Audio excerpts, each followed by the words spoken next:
banyak orang ya, jadi perwakilan satu orang aja yang ngomong. Kalau semuanya ngomong nanti kita nggak selesai-selesai gitu. Baik, ya. Yang Mulia. Ya, silahkan. Terima kasih Yang Mulia. Bismillahirrahmanirrahim. Kejaksaan Negeri Kota Cirebon demi keadilan dan kebenaran berdasarkan ketuhanan Yang Maha Esa.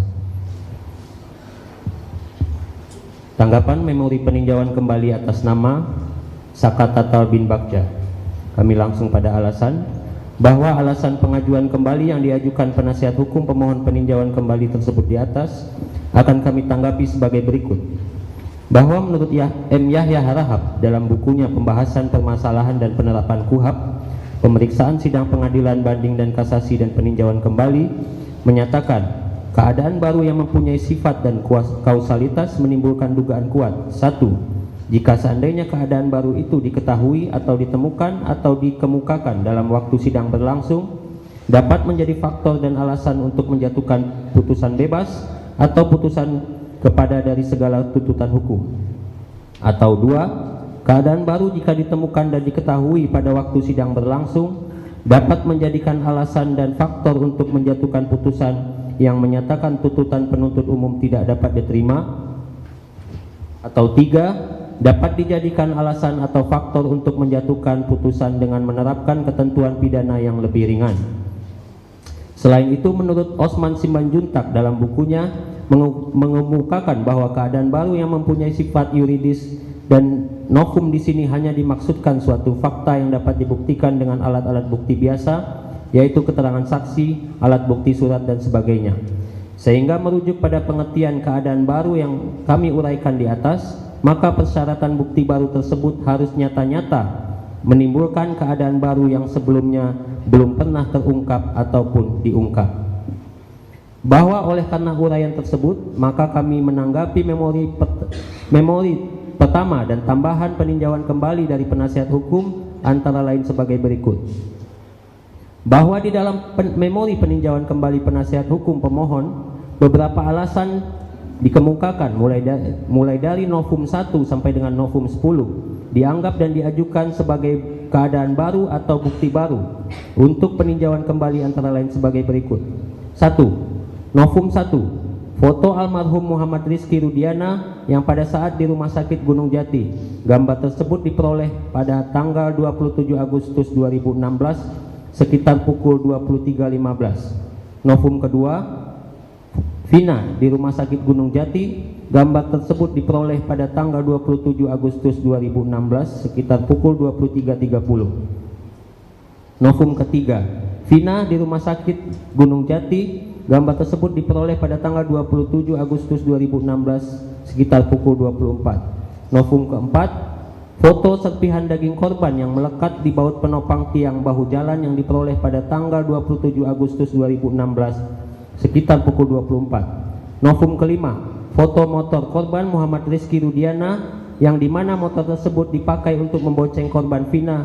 Gambar foto tersebut diperoleh pada tanggal 29 Agustus 2016. Ditambah tambahan penjelasan pemohon peninjauan kembali pada poin 1 memori tambahan pemohon yang berkesimpulan bahwa kematian Muhammad Rizky Rudiana dan Vina disebabkan karena kecelakaan lalu lintas tunggal, yang dapat kami tanggapi sebagai berikut. Bahwa berdasarkan fakta hukum, novum 1 sampai dengan 3 dan novum 5 yang dianggap novum oleh penasihat hukum peninjauan kembali merupakan foto lama yang telah dilampirkan dalam berkas perkara atas nama anak Saka Tatal, yang pada dasarnya sama, hanya diambil dari sisi yang berbeda namun tidak merubah esensi dan maksud dari foto tersebut. Beberapa foto anak korban Muhammad Rizky Rudiana dan anak korban Vina digunakan juga dalam pemeriksaan korban Muhammad Rizky Rudiana dan korban Vina oleh dokter yang terdapat di dalam visum et repertum nomor ver /77/9/2016/Dokpol tanggal 13 September 2016 dan nomor ver 76/9/2016/Dokpol tanggal 13 September 2016 yang dibuat dan ditandatangani oleh Dr. Andri Nurrohman, SPF, dokter pada Rumah Sakit Bayangkara Indramayu. Kemudian berkas perkara atas nama anak Saka Tatal dan visum et repertum nomor ver 77/9/2016 tanggal 13 September 2016 serta visum et repertum ver 76/9/2016 tanggal 13 September 2016 yang telah dipertimbangkan dan juga dikaji oleh majelis hakim pada putusan nomor 16/Pitsus anak /2016/PN Cirebon tanggal 24 Oktober 2016. Berikut juga dalam tingkat banding dan kasasi yang terbukti sebagai tindak pidana pembunuhan berencana yang dilakukan oleh anak Saka Tatal bersama-sama dengan terpidana lainnya sebagaimana diatur dalam pasal 340 KUHP junto pasal 55 ayat 1 ke 1 KUHP, dan bukan merupakan kecelakaan lalu lintas tunggal sebagaimana diasumsikan oleh penasihat hukum yang juga tidak beralasan hukum. Selanjutnya terhadap novum keempat, pemohon tidak dapat menjelaskan hubungan foto tersebut sebagai alat bukti yang dapat dipertanggungjawabkan secara hukum, di mana semestinya pemohon dalam mengajukan novum terkait foto tersebut disertai hasil visum ataupun forensik, tetapi pemohon hanya berkesimpulan dalam hal tersebut adalah suatu kejadian kecelakaan. Hal tersebut sangat bertentangan dengan memori pemohon yang pertama pada halaman 26 poin ke-10 yang menerangkan bahwa Saka Tatal memukul 1 kali dengan tangan kosong dan mengenai pipi korban Muhammad Rizky Rudiana di flyover Sumber Cirebon. Oleh karena itu, novum foto ke-1 sampai dengan ke-5 beserta tambahan penjelasan poin 1 memori tambahan yang diajukan oleh penasihat hukum peninjauan kembali kami anggap bukanlah novum. Dilanjutkan yang mulia.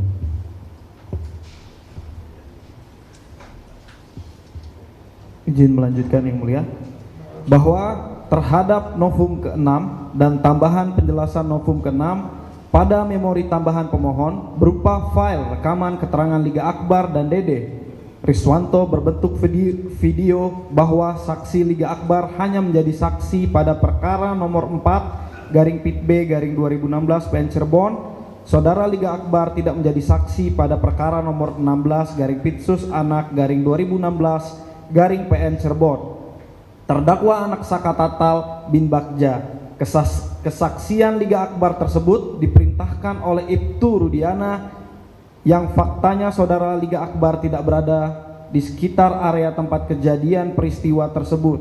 File rekaman ini menunjukkan pencabutan keterangan Liga Akbar sebagai saksi bahwa berdasarkan fakta hukum mengenai pencabutan keterangan saudara Liga Akbar dan Dede Riswanto yang menurut penasihat hukum yang di dalam keterangannya diarahkan oleh Rudiana tersebut tidak ada kaitannya dengan perkara anak Saka Tatal, karena Liga Akbar tidak menjadi saksi dalam perkara anak Saka Tatal dan fakta hukumnya saksi Dede Riswanto tidak pernah mencabut keterangannya sampai perkara ini diputus dalam tingkat pertama, banding dan kasasi, bahwa informasi yang terdapat di dalam video yang diajukan oleh penasihat hukum pemohon tidak serta-merta menjadikan perkara pembunuhan berencana berubah menjadi peristiwa kecelakaan lalu lintas tunggal.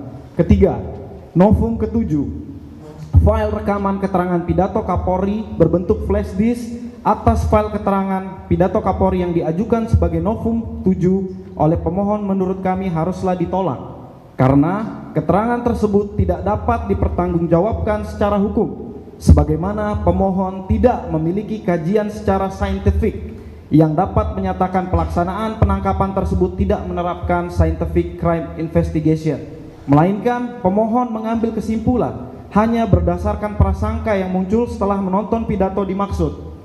Berikut pemohon gagal memahami arti scientific crime investigation yang sebenarnya telah dilakukan dalam penanganan perkara anak Saka Tatal ini, seperti telah dilakukan pemeriksaan visum et repertum, pemeriksaan psikologi oleh Bapas, berikut didukung oleh alat bukti berdasar pasal 184 KUHP.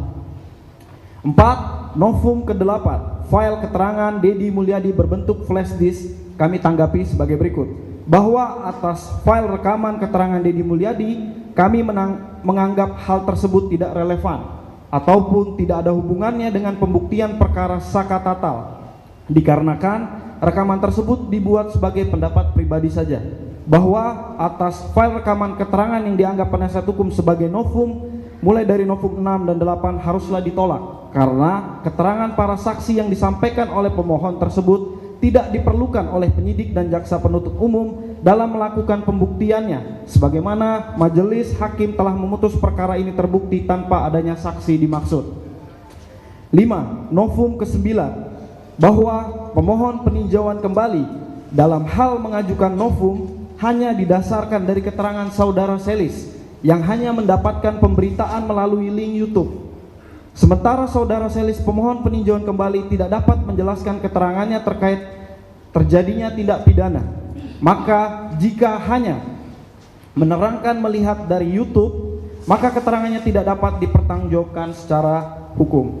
Bahwa sesuai dengan pasal 3 Undang-Undang Nomor 11 Tahun 2012 tentang Sistem Peradilan Pidana Anak, setiap anak dalam proses peradilan pidana berhak, huruf E, bebas dari penyiksaan, penghukuman, atau perlakuan yang kejam, tidak manusiawi, serta merendahkan derajat dan martabatnya. Huruf J, memperoleh pendampingan orang tua atau wali dan orang yang dipercaya oleh anak. Pasal 23 Undang-Undang Nomor 11 Tahun 2012 tentang Undang-Undang Sistem Peradilan Pidana Anak, ayat 1. Dalam setiap tingkat pemeriksaan, anak wajib diberikan bantuan hukum dan didampingi oleh pembimbing kemasyarakatan atau pendamping lain sesuai dengan ketentuan peraturan perundang-undangan. Bahwa dalam hal pemeriksaan terhadap anak Sakatatal, baik sebagai saksi dan tersangka dalam tahap, baik terhadap penyidikan, penuntutan, pemeriksaan di pengadilan, telah didampingi oleh orang tua atau wali, penasihat hukum dan pembimbing kemasyarakatan.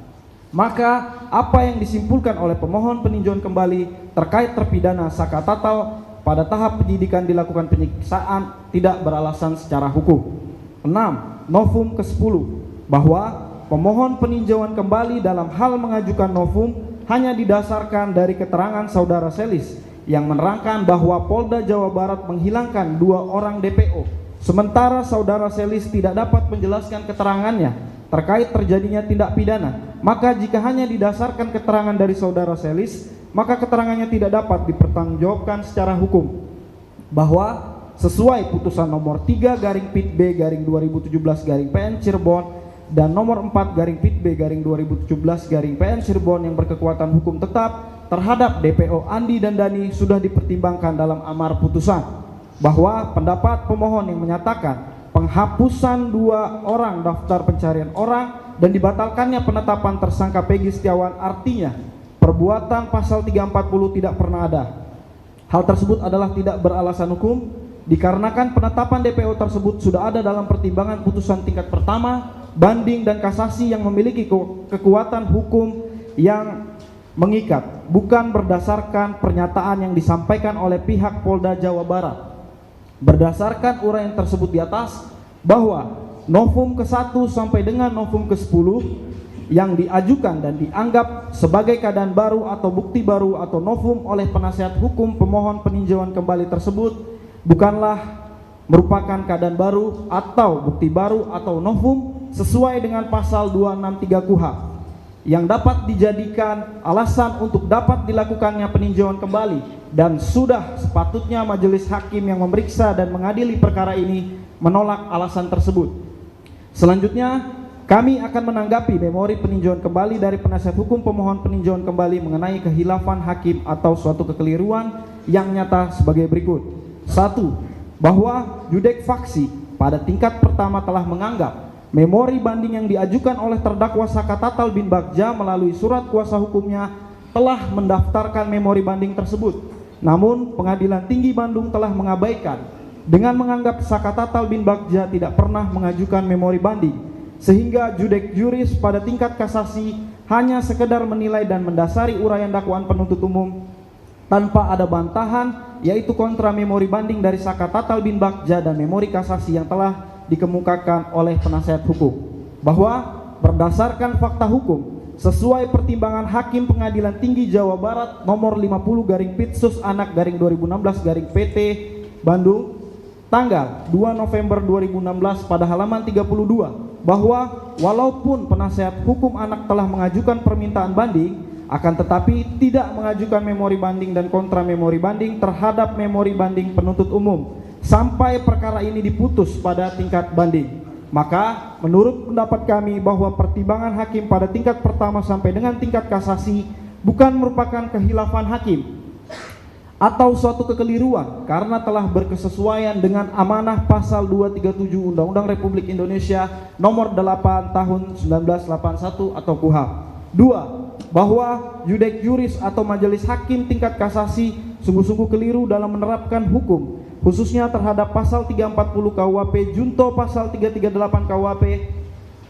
yang diterapkan pada anak Sakatatal bin Bagja, khususnya jaksa penuntut umum pada perkara akuo tidak cermat dan keliru dalam mengkualifikasi dan mengkonstantitir perbuatan Sakatatal bin Bagja dengan norma hukum pasal 340 KUHP junto pasal 338 KUHP, sehingga tidak ada satupun alat bukti petunjuk yang dapat membuktikan adanya peran dari terdakwa anak Sakatatal bin Bagja, sehingga surat dakwaan jaksa penuntut umum tidak terbukti secara sah dan meyakinkan jika Sakatatal bin Bagja ikut bersama-sama melakukan pembunuhan berencana.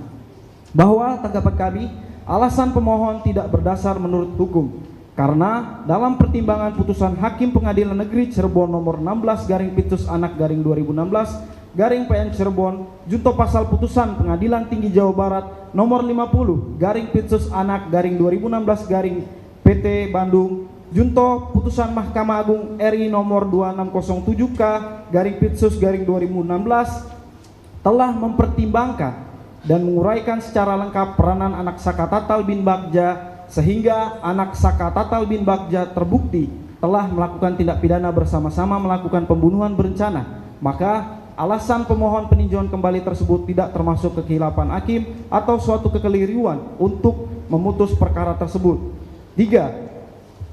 Bahwa berdasarkan fakta hukum judek faksi dan judek juris serta jaksa penuntut umum tidak mengupayakan diversi pada sistem peradilan pidana anak Sakatatal bin Bagja dengan alasan dari pemohon peninjauan kembali yang terdapat dalam poin 4, 5, 6, 8 pada halaman 19 sampai 20 dalam memori peninjauan kembali, bahwa tanggapan kami berdasarkan pasal 7 Undang-Undang Republik Indonesia nomor 11 tahun 2012 menyatakan pada ayat 1, pada tingkat penyidikan, penuntutan dan pemeriksaan perkara anak di pengadilan negeri wajib diupayakan diversi, dan ayat 2, diversi sebagaimana dimaksud ayat 1, saya ulangi, diversi sebagaimana dimaksud ayat 1 dilaksanakan dalam hal tindak pidana yang dilakukan A.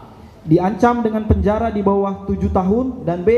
Bukan pengulangan tindak pidana. Maka berdasarkan fakta hukum bahwa anak Sakatatal bin Bagja melakukan tindak pidana yang melanggar pasal 340 KUHP atau pasal 338 KUHP, di mana ancaman hukuman pidana penjara pasal 340 KUHP yaitu pidana mati atau pidana penjara seumur hidup atau paling lama 20 tahun, sedangkan pasal 338 KUHP dengan ancaman hukuman pidana penjara paling lama 15 tahun.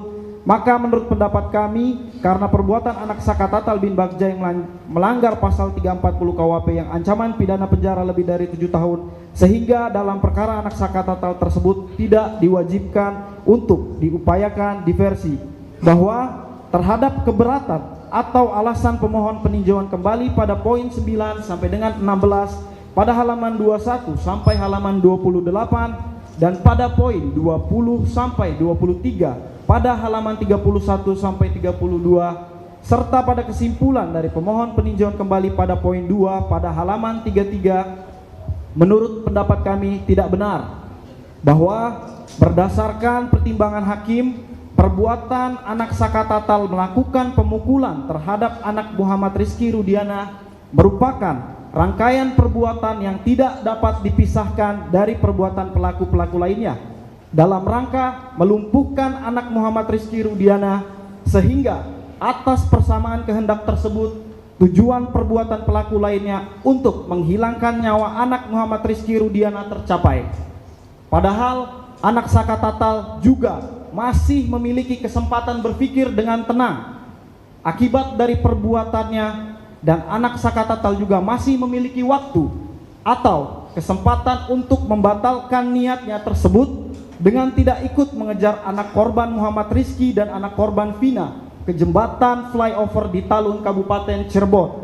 Namun ternyata kesempatan dan atau waktu yang dimiliki oleh anak Saka Tatal tersebut tidak dipergunakan anak Saka Tatal sebagaimana secara jelas dan lengkap telah terbukti dan termuat di dalam putusan Hakim Pengadilan Negeri Cirebon nomor 16/Pits/2016/PN Cirebon Junto Putusan Pengadilan Tinggi Jawa Barat nomor 50/Pits/2016/PT Bandung Junto Putusan Mahkamah Agung RI nomor 2607K/Pitsus/2016 dalam pertimbangannya telah menguraikan secara lengkap dan berkesesuaian mengenai perbuatan anak Saka Tatal bersama-sama dengan saksi Eko Ramadhani alias Koplak bin Kasim, saksi Eka Sandi alias Tiwul bin Murad, saksi Jaya alias Kliwon bin Sabdul, saksi Sudirman bin Suratno, saksi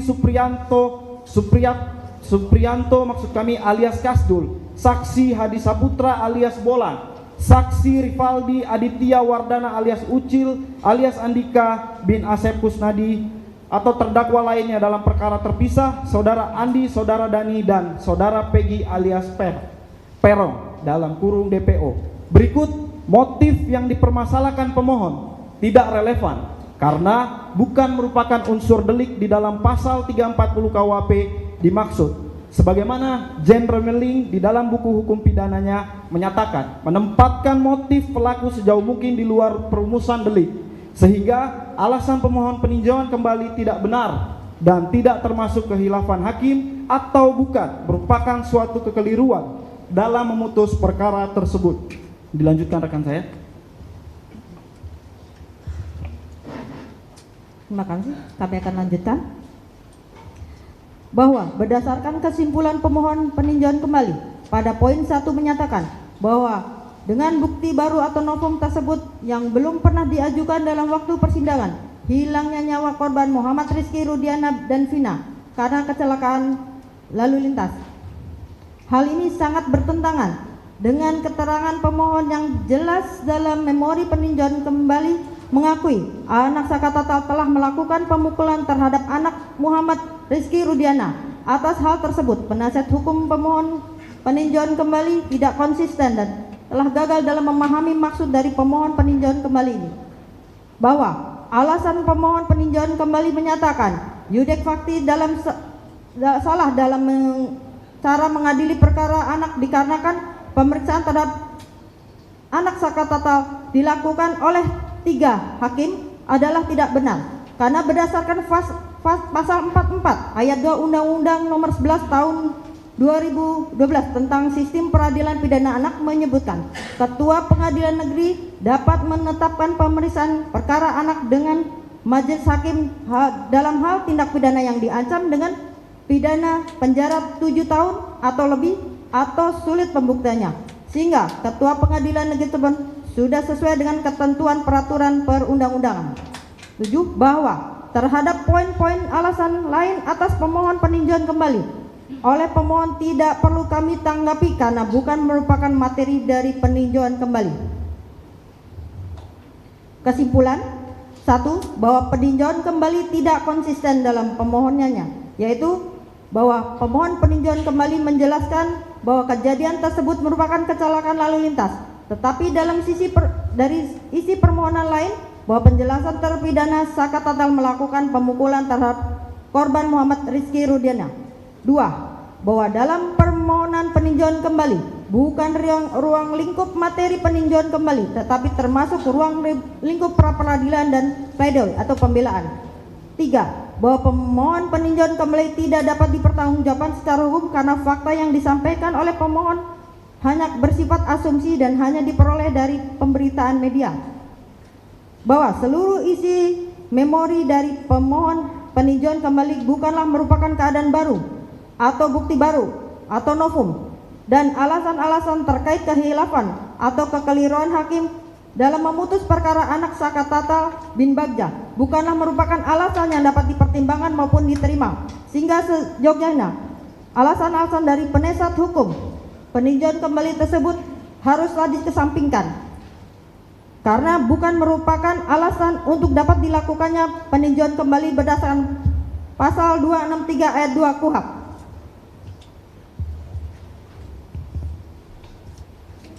Kami lanjutkan. Berdasarkan uraian tersebut di atas, maka kami mohon agar Ketua Mahkamah Agung Republik Indonesia melalui majelis hakim yang memeriksa peninjauan kembali memutuskan sebagai berikut. 1. Menolak seluruh permohonan peninjauan kembali dari penasihat hukum pemohon atas nama terpidana Sakatatal bin Bagja. 2. Menguatkan putusan Pengadilan Negeri Cirebon nomor 16/Pitsus Anak /2016/PN Cirebon junto putusan Pengadilan Tinggi Jawa Barat nomor 50/Pitsus Anak /2016/PT Bandung junto putusan Mahkamah Agung RI nomor 2607K/Pitsus/2016. Demikianlah jawaban dan tanggapan memori peninjauan ini kami buat dengan harapan kiranya Majelis Hakim Mahkamah Agung Republik Indonesia berkenan mengabulkannya. Ditandatangani Jaksa Penuntut Umum. Terima kasih Majelis Hakim yang mulia.